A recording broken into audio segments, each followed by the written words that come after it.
Good morning, group. Please introduce yourselves. Hello, this is me, Sanjeev. This is Ashley Hall. This is Shrimuri Fasli. And this is Sahel Hussain. Okay, good. So I'm looking here at your project on Kenya, tourism in Kenya. And I'm seeing some things written out very boldly, although it looks like this poster passed through a wall because it's torn.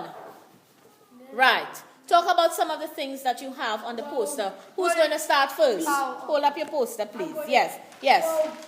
We got this pearl, which means why do people want to stay in Kenya?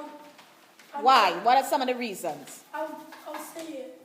Good transport links, close to a shopping area, hospital nearby, lots of jobs, quiet area, good schools nearby. These are the pearl.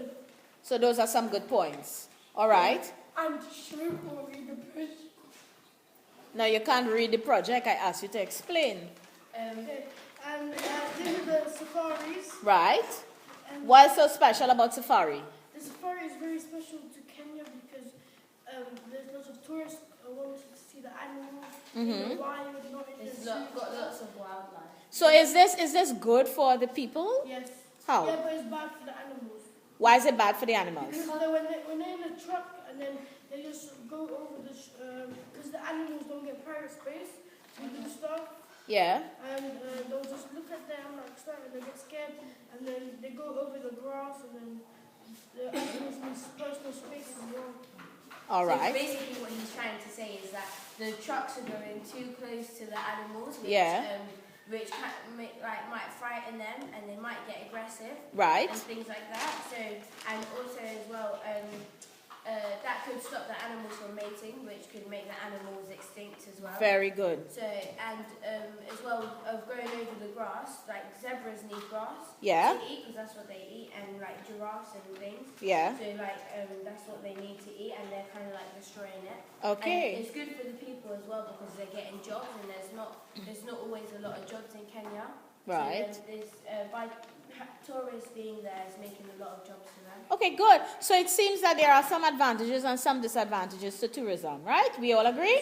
Yes. Okay, good. Now, with some of the disadvantages that you spoke about, have you thought about any solutions that could be implemented to help? Yeah. I want to hear from you. Yes. So basically, people for tourists cannot litter in the deserts and in the safari. In the desert? I mean, in the wildlife. Right. For animals, because if animals eat like batteries and papers and stuff, it can stuck to their throat and they can die. Yes. And the responsibility goes up to the tourists and the people who might have the tourists might have been they might be in jail and they might have a bad. Do you think jail is a solution? No.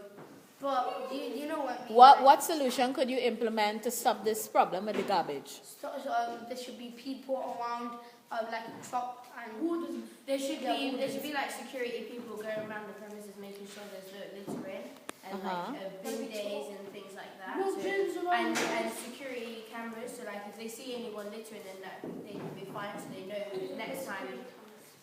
So they need technology to help them enforce their laws. Okay. What about the coasts? Because there were some problems associated with the coastline. Yes. Bring it up. What is it? The coast, lots of people, they think lots of animals live in the coast and like near the waters and stuff because lots of animals like having water for their health and safe for their health. So they drink seawater? Not seawater, I mean like, you know when animals don't get too hot? We're talking about the coast and Mombasa. There might be too many people. It's a fish. Yeah. Oh, What's the problem experiencing in the fishing, water park? They kill fishes and Tourists scuba dive in the sea. Right. To look at the coral reef. And sometimes like explorers go there and scientists, so they go and take massive pieces of coral to go back to whatever country they come from to go and experiment on it. And it takes it takes too long for coral to grow. Yeah. So if they take big pieces, then it's destroying the wildlife. Right. So coral is like home for the fishes and the animals that live there. Right. So if they're destroying it, it takes like about every 100 years to grow, to high it takes 1 centimeter Right. every 100 years. So it's basically destroying the wildlife, and that's not right. So what could be implemented to stop what's being done? Stop the destruction of the coral. Boys, I want to hear one of you.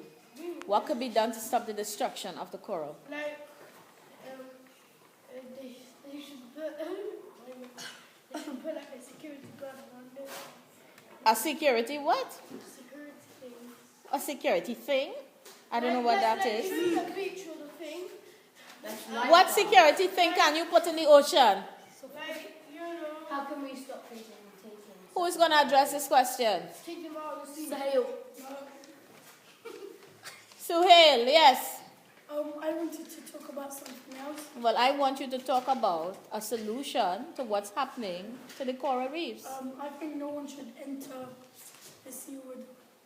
No, That's a good point. I think that no one should really take anything from the sea because it belongs to the fishes. Right, so don't Like if remove they- anything from the reef. Yeah, so like if they wouldn't like it if people came to their house and took things from their house because it doesn't belong to them. Right. Because they're taking things from fishes and Right. wildlife, and but it doesn't belong to them. Okay, all right, so that's some good points. So thank you very much, guys. Um, Good job. Good job. Good job. You're welcome.